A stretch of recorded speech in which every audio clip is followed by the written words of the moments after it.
우리 말고 또 있어요. 이 동네에 살아있는 사람이? 실은 증거를 대. 야, 역시 경찰이라 예리하시네. 경찰차 그림자만 비춰도 전혀는 죽어. 최열아 죽었어. 너 그딴 개소리 할 거면 끊어이지. Dimulai dengan flashback saat Pamanjang dan Hyunji berada di taman bermain. Hyunji meminta es krim hingga membuat Pamanjang harus pergi meninggalkannya. Namun saat Pamanjang kembali, ternyata Hyunji sudah tidak ada.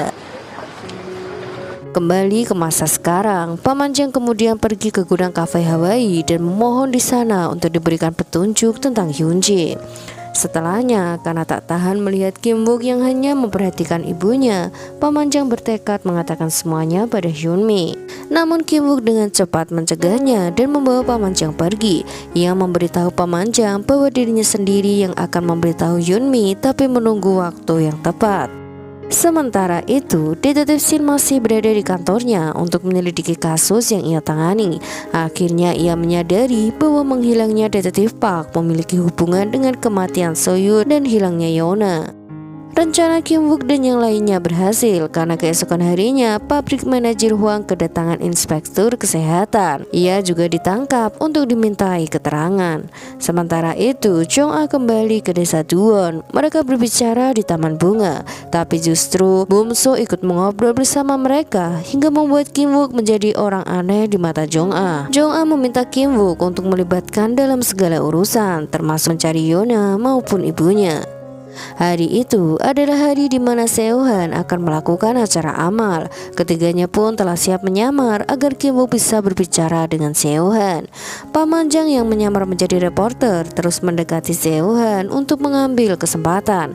Pamanjang kemudian menanyakan tentang warisannya. Seo-han terlihat acuh lalu pergi meninggalkan acara. Saat semua orang disibukkan dengan Pamanjang, di sanalah Kim Wook diam-diam mendekati Seo-han. Ia kembali menanyakan tentang sang ibu. Kim Wook berkata bahwa beberapa hari setelah Suyeon meninggal, ibunya juga menghilang. Kim Wook yakin bahwa kematiannya pasti berkaitan dengan perusahaan Choiseung. Namun di sini Seo-han juga terlihat terkejut mendengar ucapan Kim Wook. Setelahnya, detektif Shin juga menemui Seo-han. Ia menjelaskan bahwa Namguk dan Myung-hyu dibunuh hanya karena mungkin mereka adalah cucu Seo-han. Ia juga menyebutkan tentang hilangnya Yona serta pembunuh yang melenyapkan mereka. Alasannya mungkin saja ada seseorang yang dendam atau tak ingin cucu Seo-han ketemu. Di sana, detektif Shin juga memberitahu tentang hilangnya detektif Park dan juga Hyunmi. Diam-diam, detektif Shin mengirim sikat gigi Yona dan sikat gigi Seo-han untuk dites DNA. Ia memiliki kecurigaan jika ternyata Yona adalah cucu Seo-han. Kembali ke desa Duwon, Hyunmi terkejut saat Bum-so mengatakan arti nama Kim Wook. Ia masih sangat ingat bahwa dirinya lah yang memberikan nama itu pada putranya. Dengan penuh kekhawatiran, Hyunmi mencari Yona. Dia ingat Yona pernah mengatakan nama panjang Kim Wook. Bukan hanya nama panjangnya, namun arti nama Kim Wook pun memang sama seperti ingatannya. Hyunmi mulai menyadari bahwa Kim Wook benar-benar anaknya.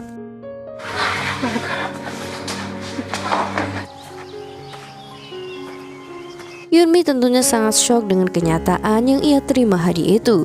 Ia kembali teringat saat-saat Kim Wook selalu di dekatnya. Dengan hancur mulai bertanya-tanya mengapa Kim Wook harus mati dan menyusulnya ke Duwon.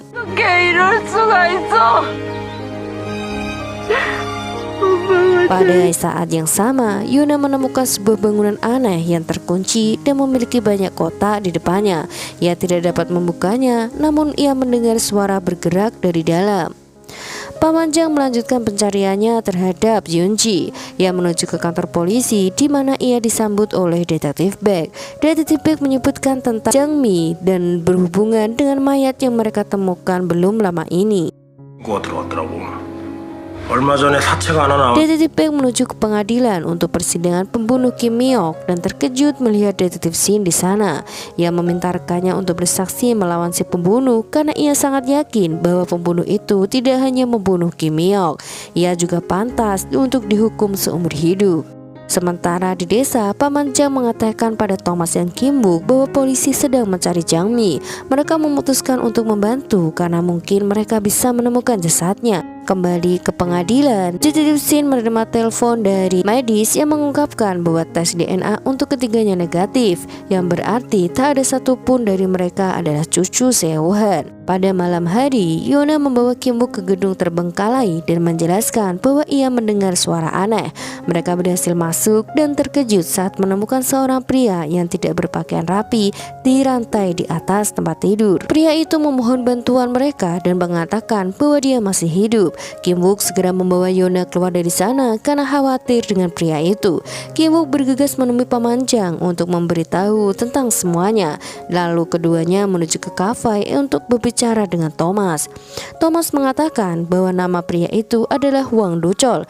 Ia adalah seorang pria jahat dan dia juga yang mengurungnya di sana. Dia tak ingin Hwang Do-chol berkeliaran karena Hwang Do-chol adalah seorang penipu. Setelah Kim Wook dan Yuna pergi, pemanjang berbicara pada Thomas dan bertanya mengapa dia tidak meminta bantuannya karena dia bisa melaporkan pria itu ke polisi. Thomas menjawab bahwa dia selalu sendirian. Orang-orang yang datang bersamanya akan pergi seiring dengan jasadnya yang ditemukan. Pemanjang yang mendengarnya tentu kecewa karena ia telah menganggap Thomas sebagai temannya selama ini. 사람 서운하게. Keesokan harinya, pemanjang membawa Detektif Park ke gudang. Saat mereka memasuki kamar Hwang Do-chol, Detektif Park langsung marah karena mengenalinya. Ternyata Hwang Do-chol adalah orang yang mengambil uang ibunya dan berbohong akan menemukan dirinya. Bahkan karena itu, ibunya meninggal karena stres. Sementara itu, Detektif Shin kembali menemui Seo-han. Ia memberinya salinan surat wasiat dan di dalamnya terdapat nama 3 orang yang akan ia wariskan semua asetnya jika cucunya tidak ditemukan. Seo-han menjelaskan bahwa awalnya ia mengira putrinya mengalami keguguran, namun akhirnya ia menemukan buku hariannya dan sepertinya putrinya telah melahirkan anaknya. Ia juga mulai percaya bahwa kematian putrinya mungkin bukan karena kecelakaan. Ia kemudian meminta Detektif Shin untuk mencari tahu hal itu. 제 의문이라도 있다면 낱낱이 밝혀줘요. Kembali ke Duwon, sebuah pertemuan sedang berlangsung di kafe dan banyak yang tidak senang dengan apa yang Thomas lakukan. Namun Hyunmi membela Thomas karena ia tahu Thomas selalu melakukan yang terbaik untuk mereka. Thomas menyerahkan kunci gudang pada mereka dan tak peduli lagi apa yang akan mereka lakukan pada Hwang Do-chol.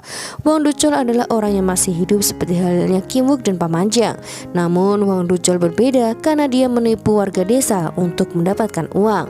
Ia akan pergi ke keluarga mereka dengan harapan akan segera menemukan mereka, namun ia hanya mengambil uang dari keluarga mereka. Pemanjang memberitahu Hyunmi bahwa polisi sedang mencari Jang Mi. Mereka kemudian bertanya bagaimana dan di mana Jang Mi meninggal. Jang Mi kemudian bercerita bahwa ada seorang pelanggan VIP bar yang melakukan kekerasan padanya. Ia punya bukti saat pria itu menyiksanya dan dia menyembunyikan bukti itu di suatu tempat di bar. Jang Mi kemudian berkata bahwa ia bahagia berada di Duwon. Banyak orang di sekelilingnya yang menyayanginya layaknya keluarga sendiri. Ia bahkan tak pernah mendapatkannya saat di dunia. Ia ingin tinggal di Duwon selamanya. 난 이미 엄기가 좋은데. 절로 가. Setelahnya, Hyunmi dan Jang Mi melihat foto mereka di hari kenangan yang ditempel di dinding kafe. Hyunmi kebingungan saat tak menemukan foto Kim Wook maupun pemanjang. Menurut Yona, kedua pria itu sangat sibuk mempersiapkan semuanya hingga tak sempat mengambil foto. Sementara itu, Kim Wook mencoba menghibur Thomas. Ia membela Thomas karena yang ia lakukan selama ini memang benar. Thomas juga selalu menjaga mereka. Thomas tersenyum karena ucapan Kim Wook sedikit menghiburnya. Saat itu, rupanya Thomas sedang merangkai sepeda untuk Jang Mi. Ia berkata bahwa Jang Mi sangat menyukai bersepeda. Ia ingin memberikan hadiah terakhir untuk Jang Mi sebelum jasad Jang Mi ditemukan nanti. Yona memberitahu Kim Wook bahwa ibunya mencari fotonya tadi. Kim Wook curiga sepertinya ibunya mulai mengenalinya. Namun ia mengaku pada pemanjang tak merasakan emosi apapun meski ia sudah bertemu dengan sang ibu. Mungkin saja karena ibunya sudah terlalu lama pergi meninggalkannya. Malam itu, mereka memutuskan pergi ke tempat bar Jang Mi bekerja. Mereka menyamar sebagai anggota bar untuk menemukan rekaman yang disembunyikan Jang Mi. Rupanya rekaman video itu berada di toilet wanita hingga membuat Jung Ah harus mengambilnya. Jung Ah melihat bagaimana Jang Mi diperlakukan dengan sadis oleh seorang pria. Wajah pria itu juga terlihat jelas di sana hingga bisa dijadikan bukti sebagai kejahatannya. Siapa sangka pria itu tanpa sengaja juga ada di sana tertarik dengan dengan Jong-ah. Ia mengajak Jong-ah bersenang-senang, namun dengan cepat Jong-ah menolak. Beruntungnya Paman Jang dan Kim Wook segera datang. Tanpa mereka sadari, ternyata ada seorang anak buah manajer Hwang yang mengawasi mereka. Pria itu juga langsung mengirim foto mereka pada manajer Hwang. Yona diam-diam mengunjungi Hwang Du-chol dan ingin membuktikan bahwa pria itu masih hidup. Hwang Du-chol mulai membela dirinya bahwa ia tak sejahat seperti yang dikatakan Thomas. Setelahnya, Yona memberitahu Thomas bahwa ia menjebak Hwang Du-chol. Ia melepaskan Hwang Du-chol dan meminta pria itu menemui detektif Shin untuk memberitahu tentang dirinya. Ia yakin detektif Shin akan tahu jika Hwang Du-chol penipu. Dengan begitu, ia bisa menangkapnya. Hwang Du-chol akhirnya terpancing dan menelpon detektif Shin. Ia memberitahu detektif Shin bahwa ia tahu keberadaan Yona, namun detektif Shin harus menyiapkan sejumlah uang padanya. Detektif Shin tentu saja tak percaya dengan mudah, namun saat Hwang Du-chol memberitahu sesuatu yang hanya diketahui oleh dia dan Yona, detektif Shin akhirnya mempercayainya. Jong-ah akhirnya memberitahu Kim Wook tentang Hyunji. Setelah Hyunji menghilang, istri Paman Jang bunuh diri karena merasa sangat kehilangan. Setelahnya, Paman Jang terus bertekad mencari keberadaan Hyunji sampai ia menghabiskan semua uang yang ia miliki. Hari berikutnya, Jong-ah menginstal aplikasi darurat di ponsel mereka bertiga. Aplikasi itu akan memberi kode pada yang lainnya ketika mereka sedang berada dalam bahaya. Setelahnya, tiba-tiba anak buah manajer Hwang menculik Jong-ah dan membawanya ke suatu tempat. Saat itulah aplikasi di ponsel Kim Wook muncul. Kim Wook segera mencari Jong-ah di lokasi dekat dengan sinyal Jong-ah. Saat itulah manajer Hwang menelpon dan memberitahu telah menculik Jong-ah. Ia meminta Kim Wook untuk datang padanya jika ingin Jong-ah selamat. Kim Wook kemudian memberitahu detektif Shin tentang penculikan Jong-ah. Ia berkata akan pergi ke lokasi dan meminta detektif Shin untuk menyusul.